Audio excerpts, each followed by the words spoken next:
পাহাড়ে গিয়ে আগুন লাগিয়ে এটা আমি কি করলাম। So hello friends, welcome to our new mini blog. তো বন্ধুরা, আজ আমরা ঘুরতে গিয়েছিলাম জয়গাঁও। ভোরবেলা ঘড়িতে যখন 6:30, ঠিক তখনই আমরা বেরিয়ে পড়েছি। কিছুটা যাওয়ার পর একটা হোটেল দেখে সকালের জলখাবারটা আমরা সারলাম। খাওয়া দাওয়া শেষ করে আবারও শুরু করলাম আমাদের যাত্রা। প্রথমে চিলাপাতা, তারপর পাহাড়ের সৌন্দর্য দেখতে দেখতে আমরা পৌঁছে গেলাম জয়গাঁওয়ে। তো আমরা চলে এসেছি কিন্তু জয়গাঁও ভিউ পয়েন্টে।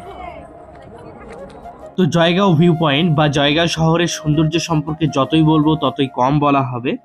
এখানে এসে কিছু ছবি ভিডিও নিয়ে তারপর আমরা চলে গেলাম একটা পিকনিক স্পটে। সেই পিকনিক স্পটটিতে পৌঁছানোর পর আমরা অনেক খোঁজাখুঁজি করার পর একটা সুন্দর নিরিবিলি জায়গা দেখে কিছুক্ষণ বসলাম এবং সেখানে কিছু শুকনো ডালপালা জোগাড় করে আমরা ম্যাগি রান্না করে খেলাম। পুরো জার্নিটাই বেশ সুন্দর ছিল, কিন্তু আসার সময় আমাদের সঙ্গে হয়ে গেল এক ঝামেলা।